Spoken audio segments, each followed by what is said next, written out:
Good morning. So I've been given some feedback on my videos and I've had requests to do story articles and the ins and outs on why I chose certain cards.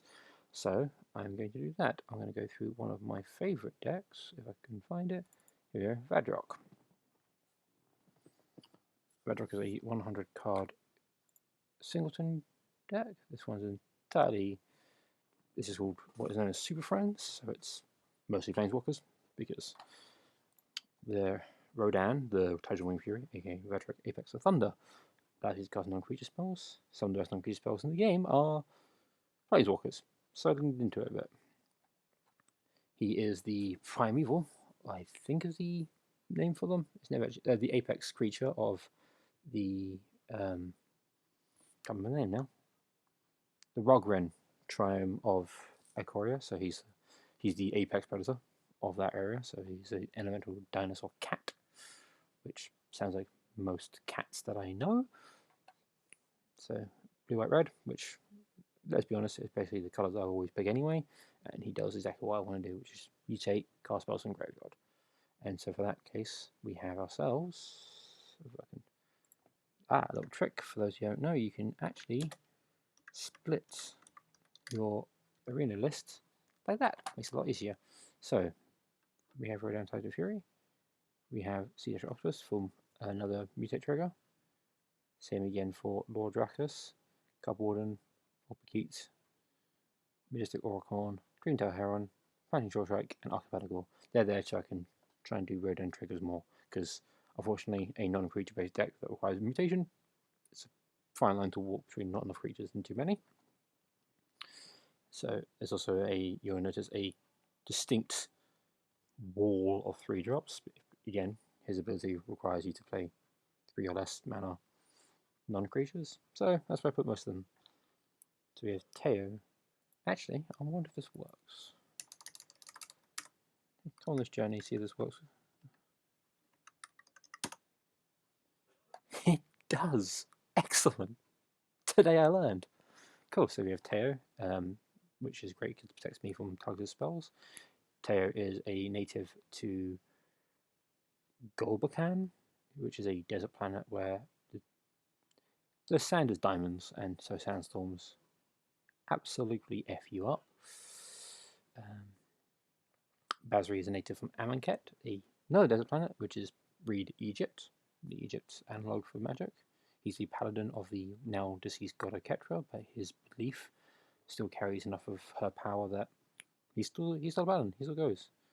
Gideon, aka Chad Meatslab, in the community, the buffest planeswalker, unfortunately passed away giving his life to stop Bolas, transferring his immortality to Leon Vess, which I will probably talk about because let's be honest, Wallace Park had the best trailer song ever. We have ourselves Luca, who's an utter dingus, and I dislike him intently. But luckily, Milo's a good card to have in the deck because he cheap decks planeswalkers. But Luca, do not like. Rienling from the land of seas and forests. I cannot remember the actual name of the plane she's from, but she is a pretty cool character. Chinese mage with little feather wings. Great look.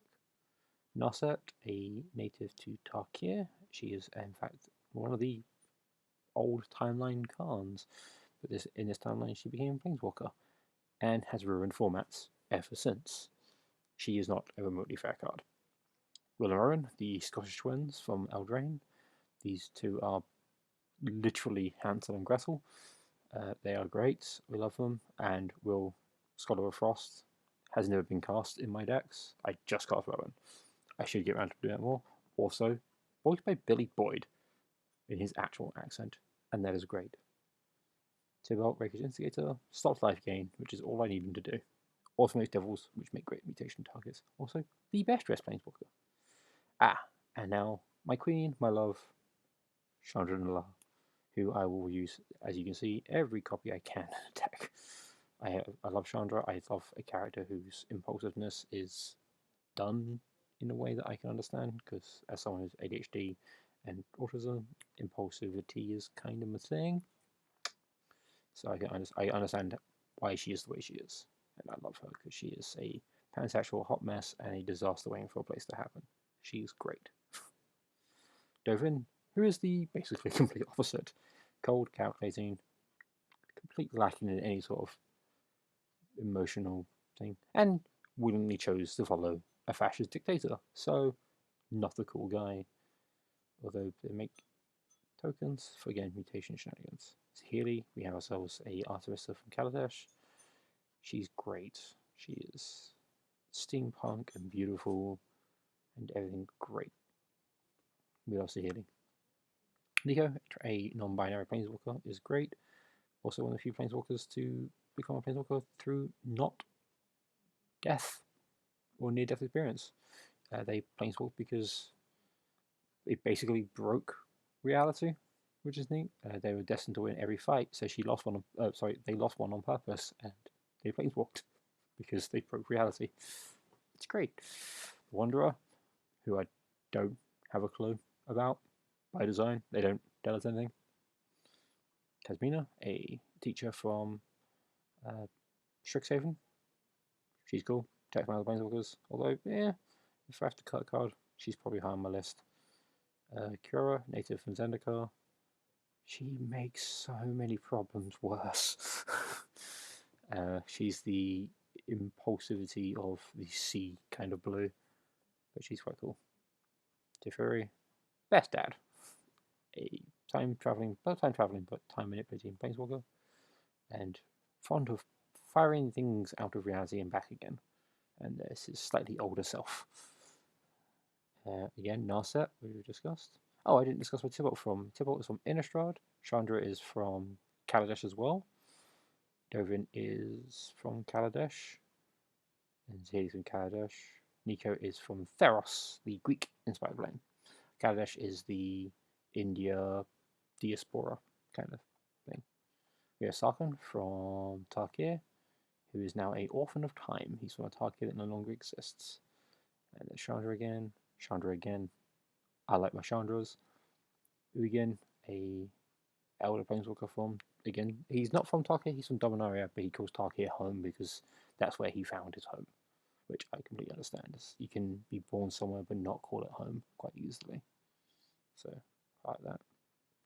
And then you have, like, just some of my favourite 2-mana, 2 to 3 mana instants and sorceries. Like, this thing is quite gross. Doesn't actually do that much, but if you can cast it multiple times in a game, you can kind of ruin someone's day, which is kind of the whole point. So command, go. I do not have the other command. I don't have Warhol command in here. Probably should do that. This is a card I might card because games tend not to go that long. And I don't have any of the extra turn effects. I should probably put those into. But yeah, this is all just inching out value through instants and sorceries that cost 3 less mana that I can cast hopefully multiple times, and then hopefully gain enough planeswalkers in play that my opponents just cannot keep up. So yeah, in my next playthrough video, I will be doing a brawl run with Rodan, Titan of Winged Fury, and all the nonsense that this deck is entailing. And hopefully I will at some point this week do a video entirely on the lore of one character. I'm gonna be honest, it's probably going to be Chandra. So I'll probably build a Chandra themed historic deck and go ham on historic, because that's where you can play most of them. Also, I'm interested in finding out what the hell this Immortal Sun format is, because that's never come up before.